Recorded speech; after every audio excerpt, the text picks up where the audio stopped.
ಮೆಣಸಿನಕಾಯಿ ಬೀಜಗಳ ಬೀಜೋಪಚಾರದ ಬಗ್ಗೆ ಮಾಹಿತಿಯನ್ನ ನೀಡ್ತಾ ಇದ್ದೀವಿ. ನಮ್ಮ ಪ್ರತಿ ಎಕರೆಗೆ ಬೇಕಾಗುವಂತ ಬೀಜಗಳನ್ನ ತೆಗೆದುಕೊಂಡು ಸುಮಾರು ನಿಮ್ಗೆ 1 ಎಕರೆಗೆ ಅರ್ಧ ಕೆಜಿ ಅಷ್ಟು ಬೀಜ ನಮ್ಗೆ ಬಿತ್ತನೆಗೆ ಬೇಕಾಗುತ್ತೆ. ಅಂತ ಬೀಜವನ್ನ ಒಂದು ಬುಟ್ಟಿಯಲ್ಲಿ ನಾವು ತಗೊಂಡ್ಬಿಟ್ಟು ಅದಕ್ಕೆ ನಾವು 2 ರಾಸಾಯನಿಕಗಳಿಂದ ನಾವು ಉಪಚಾರ ಮಾಡ್ಬೇಕಾಗುತ್ತದೆ. ಮೊದಲನೇದಾಗಿ ನಾವು ಈ ಶಿಲೀಂಧ್ರ ಅಂದ್ರೆ ಭೂಮಿಯಿಂದ ಹರಡುವಂತ ಕೆಲವೊಂದು ಶಿಲೀಂಧ್ರ ರೋಗಗಳನ್ನ ತಡೆಗಟ್ಟುವಗೋಸ್ಕರ ನಾವು ಶಿಲೀಂಧ್ರ ನಾಶಕವನ್ನ ಉಪಚಾರ ಮಾಡ್ಬೇಕು. ಅದಾದ್ಮೇಲೆ ಅದರ ಜೊತೆಗೆ ಇನ್ನೊಂದು ಈ ರಸ ಹೀರುಗಳ ಕೀಟಗಳ ಬಾಧೆಯನ್ನು ಕಡಿಮೆ ಮಾಡಕ್ಕೆ ಅದಕ್ಕೆ ಕೀಟನಾಶಕವನ್ನ ನಾವು ಬೀಜೋಪಚಾರ ಮಾಡುವ ಬಗ್ಗೆ ತಿಳಿಸ್ಕೊಡ್ತೀವಿ. 2 ಹೇಳಿದೆ. ಶಿಲೀಂಧ್ರ ನಾಶಕ ಅಂತ ಬಂದ್ರೆ ಕ್ಯಾಪ್ಟಾನ್ 2 ಗ್ರಾಂ ಪ್ರತಿ ಕೆಜಿ ಬೀಜ 2 ಗ್ರಾಂ ಪ್ರತಿ ಕೆಜಿ ಬೀಜಕ್ಕೆ. ಅದರ ಜೊತೆಗೆ ನಾವ್ ಹೇಳ್ತೀವಿ ಇಮ್ಡಾಕ್ಲೋಪಿಡ್ ಅಂತ ಗಾಚ್ ಅಂತ ಸಿಗುತ್ತೆ. ಇದು ಪ್ರತಿ 1 ಕೆಜಿ ಬೀಜಗೆ 5 ರಿಂದ 6 ml ಅಷ್ಟು ಹಾಕಿ ಅದನ್ನ ನಾವು ಉಪಚಾರ ಮಾಡ್ಬೇಕಾಗತ್ತೆ.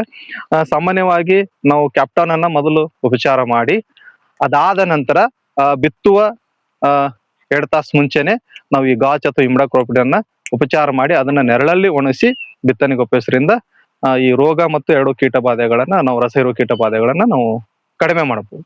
ಅಂದ್ರೆ 1 ಕೆಜಿ ಬೀಜನ ತಗೊಂಡು ಅದಕ್ಕೆ ಅದನ್ನ ಸ್ವಲ್ಪ ಪ್ರಮಾಣದಲ್ಲಿ ಮೊದಲು ಹಾಕ್ಬಿಟ್ಟು ಮಿಕ್ಸ್ ಮಾಡ್ಬೇಕು. ಆ ಸಮಯದಲ್ಲಿ ಕ್ಯಾಪ್ಟಾನ್ ಟ್ರೀಟ್ಮೆಂಟ್ ಮಾಡಿ ಒಂದಿನ ಬಿಟ್ಟು ಅಥವಾ ಅವಾಗನು ಕೂಡ ನಾವು ಏನ್ ಮಾಡ್ಬೇಕು, ಇನ್ನೊಂದು ಏನ್ ಹೇಳಿದೆ ನಾನು, ಈ ಗಾಚ್ ಅಥವಾ ಇಮ್ಡಾಕ್ಲೋಪಿಡ್ ಅನ್ನ ನಾವು 5 ml ಪ್ರತಿ 1 ಕೆಜಿ ಬೀಜಕ್ಕೆ ಹಾಕಿ ನಾವು ಉಪಚಾರ ಮಾಡ್ಬೇಕು. 5 ml ಹಾಕೋ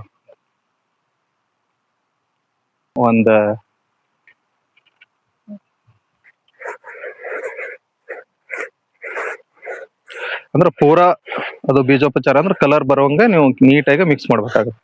ಅದಕ್ಕೆ ಸ್ವಲ್ಪ 10 ml ನಾವು ನೀರ್ ಹಾಕೊಂಡ್ರೆ ಏನಾಗುತ್ತೆ, ಮೇಲೆ ಒಂದು ಅರ್ಧ ಗಂಟೆವರೆಗೂ ಅದನ್ನ ನೆರಳಲ್ಲಿ ಮತ್ತೆ ಒಣಗಿಸ್ಬೇಕಾಗುತ್ತೆ. ಈ ತರ ನೆರಳಲ್ಲಿ ಒಣಗಿಸ್ಬೇಕು. ಅದೇ ಸರ್, ಈಗ ಒಂದ್ ಸಾಲಿಂದ ಸಾಲಿಗೆ ನಿಮ್ಗೆ 8 ರಿಂದ 10 ಸೆಂಟಿಮೀಟರ್ ಸಾಲ ಹಾಕೋರೋದು. ಸಾಲಿನಲ್ಲಿ ಬೀಜನ ಹಾಕೊಂತ ಹೋಗ್ಬೇಕು ಹಿಂಗ ಕೈಯಿಂದ. ಈಗ ಹಾಕ್ತಾ ಇದಾರಲ್ಲ ಹಿಂಗೆ ಹಾಕೋ ಹೋಗಿ ಅದ್ರ ಮೇಲೆ ಆಳದಲ್ಲಿ ಅಂದ್ರೆ ನಿಮ್ಗೆ 1 ರಿಂದ 2 ಸೆಂಟಿಮೀಟರ್ ಅಷ್ಟೇ ಆಳಕ್ ಹೋಗ್ಬೇಕು, ಬಾಳೆನ ಆಳಬೇಕಾಗಿಲ್ಲ. ಆಮೇಲೆ ಸ್ವಲ್ಪ ನೀವು ಹೆಂಗಾರು 10 ಸೆಂಟಿಮೀಟರ್ ಮೇಲೆ ಏರ್ ಮಡಿ ಮಾಡಿರ್ತೀರಿ, ಅದಾದ್ಮೇಲೆ ಅದಕ್ ಮೇಲೆ ಸಣ್ಣಗೆ ಒಂದ್ ಸ್ವಲ್ಪ ಮಣ್ಣನ್ನ ಮುಚ್ಚಿಬಿಡು. ಈ ತರ ಸಣ್ಣಗೆ ಅದಕ್ಕೆ ತಿಳುವಾಗಿ ಮಣ್ಣನ್ನ ಹಾಕ್ಬೇಕಾಗತ್ತೆ. ಹಾಕದ್ಮೇಲೆ ಇದಕ್ಕೆ ನಾವು ಏನ್ ಮಾಡ್ಬೇಕು ಸರ್, ತೇವಾಂಶ ಇದ್ರು ಕೂಡ ಒಂತ ಮೇಲೆ ನೀರ್ ಕೊಡ್ಬೇಕಾಗ್ತದೆ. ಆಮೇಲೆ ಕೆಲವೊಂದ್ಸರಿ ನಿಮ್ಗೆ ಬೇಗ ಮೊಳಕೆ ಈ ತರ ನೆರಳ ಏನಾದ್ರೂ ಇದ್ರೆ ನೆರಳಲ್ಲಿ ನೀವೇನಾದ್ರೂ ಸಸಿ ಮಾಡಿದ್ರೆ ಈ ರೀತಿ ಯಾವುದೇ ಅದ್ರ ಮೇಲೆ ಅದಕ್ಕೆ ಏನು ಮುಚ್ಚೋದು ಬೇಕಾಗಿಲ್ಲ.